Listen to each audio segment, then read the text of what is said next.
So, welcome to a brand new video on the channel. Today I'm speaking to all social media marketing agency owners, and I'm talking about the top 3 niches that are desperate for social media marketing. Yeah. 9/11, I'm in the building. I fell in love with this feeling. I'm working, I'm never chilling. Hustle like I got children. You niggas sweeter than cinnamon.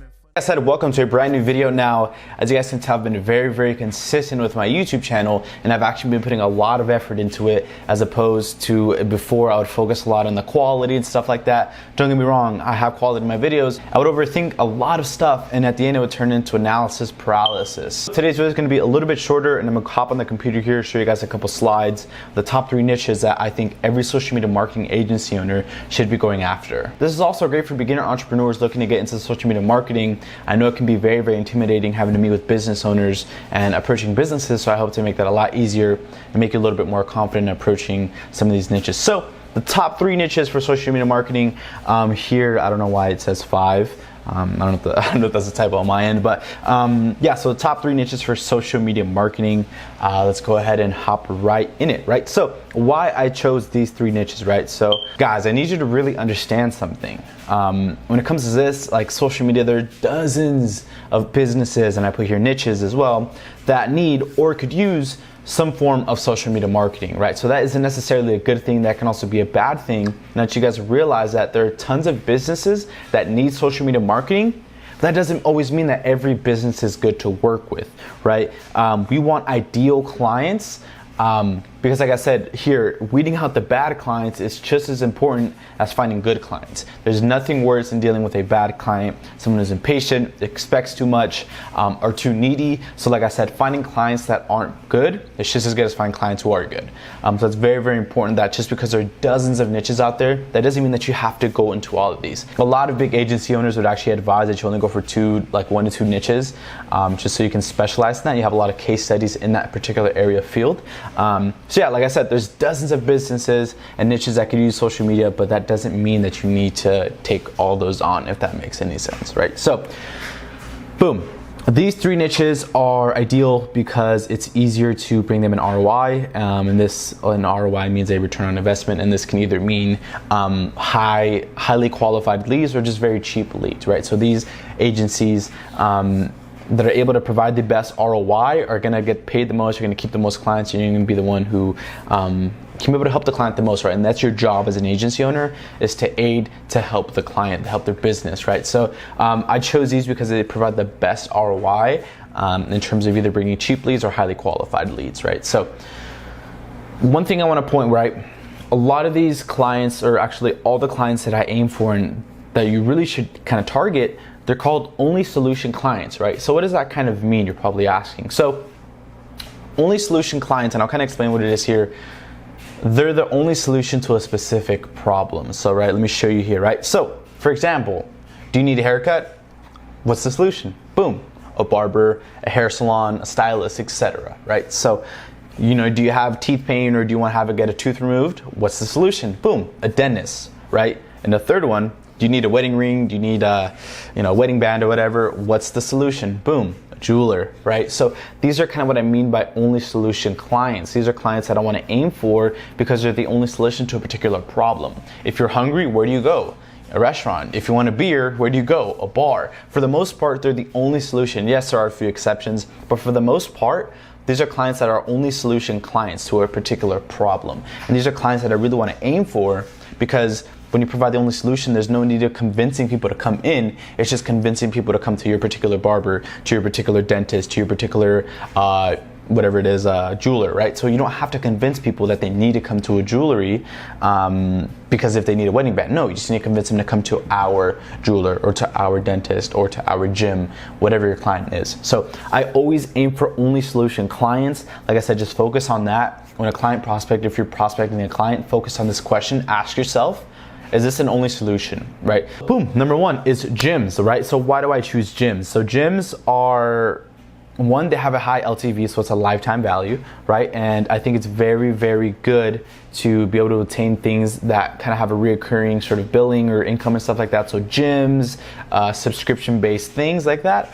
Gyms, obviously they get billed every monthly, so the LTV is very high. Let's say a gym charges $30 $30 a month, right? 30 times 12. And then let's say they have, 250 members in the gym. Boom. So you know what I'm saying? That's how you kind of attain the LTV, and that's how their lifetime value is high. So it wouldn't be hard for them to pay you anything, upwards of $1,000 for marketing. And like I said, same thing. It's an only solution, right? So if you want to lose weight, if you want to build muscle, where do you go for the most part? A gym.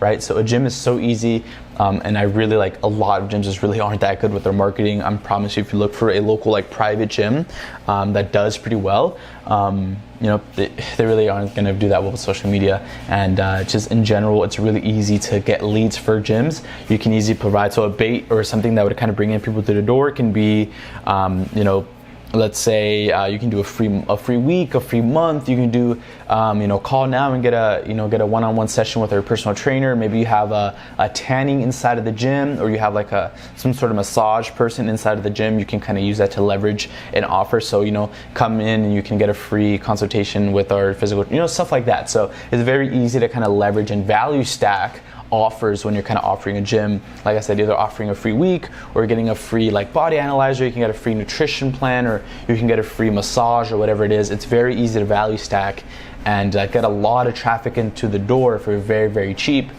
which in turn can create a lot of sales, right? So number 2, right, and I have here restaurants. Now, for the most part, like I said, restaurants, same thing. It's the only solution. If you're hungry, where do you go? Most likely a restaurant, right? So it's very easy because a lot of restaurants just aren't that good with social media marketing and stuff like that. They typically aren't that good with, if they're a little bit more high end, then obviously yes, but for the most part, local restaurants are not really that good with social media marketing. They can use a lot of help. Same thing with the restaurant. It's very, very easy to get clients because people are always going to be hungry. If there's one thing that people love, it's food. So especially if you have a good restaurant, it's very easy to get people through the door. Same thing with a value stack. You can even tell them, hey, you can get a free beer, or you can get a free dessert, or get a free meal if you, vote in this, I don't know, stuff like that. You can create a whole bunch of offers to get people in.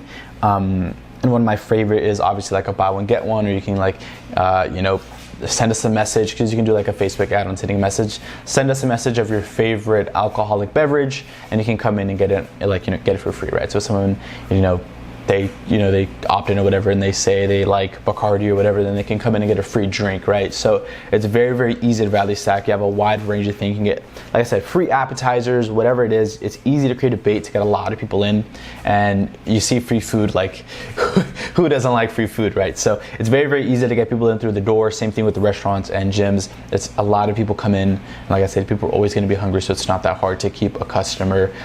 If you like it one time, you're going to keep coming back. So it's very, very easy to get a lifetime customer. So number 3 is real estate agents. Now, same thing. It's a one-time or one only solution, right? So if you need a house or you need to sell a house, for the most part, where do you go? A realtor, a real estate agent, or a real estate agency firm, right? So it's very, very easy because the money typically, as long as they're a good, realtor, as long as you're a good realtor, money isn't the issue. They can get quite a bit of money just on one sale or one deal with the house, because real estate can get you a lot of money like that. And 2, they just don't know how to leverage social media marketing. And it's very, very easy to target people who are looking for a new house, who need to sell a house. It's very easy to do that with Facebook targeting. And it's very easy to get them a lot of leads. And like I said, it's very easy for them to pay you $1,000, $1,500, $2,000 because if they're getting a lot of money, you only need to get them one client for them to 10 times what you charge them. So it's very, very easy to charge people comfortably, especially when it comes to real estate, because you only need to get them one client or one sale in order for them to make 10 times of what you're charging them. So it's very, very easy to get them an ROI. If you literally get them just one deal, you'll be straight. And that's why it's very, very easy. Like I said, all it takes is one lead, and that's all it takes for real estate agents. So that's why I really like them. Just the ROI is incredible, and you can get them a lot of leads and stuff like that. So yeah, other than that, it's a very, very short video. Thank you so much for watching. I know the slides weren't very in depth like they usually are, but this time I really want to just kind of hit the point, and just kind of get you guys out of here. I hope you guys attain a lot of value. Like I said, thank you so much for watching. If you're new to my channel, I'm starting to upload every week, Mondays, Wednesdays, and Fridays. So new videos every week, free knowledge. If you'd like to subscribe, I'd love to have you a part of the family. Like I said, I'm sharing a lot of knowledge, and as you saw here, just top 3 niches for any social media marketing agency. For beginners, like I said, these are all easy ROI clients, and they're all one or only solution clients. So that's kind of the main points that I cover here. Easy ROI, it's easy to get a lot of traffic in, and they're only solution clients. So that's kind of what I would kind of recommend. Obviously, there's a lot of other only like solution clients. Like I said, I didn't cover any barbers or dentists or jewelers, but those are things that can also work well because they're only solution clients. So yeah, just keep that in mind next time you're looking for a client prospect. Kind of use that as a checklist, and I hope you guys really enjoyed the video. But that's pretty much going to conclude it. I hope you guys enjoyed it. Please remember to like and subscribe, and remember, don't let dreams to be dreams. I'm out. Peace.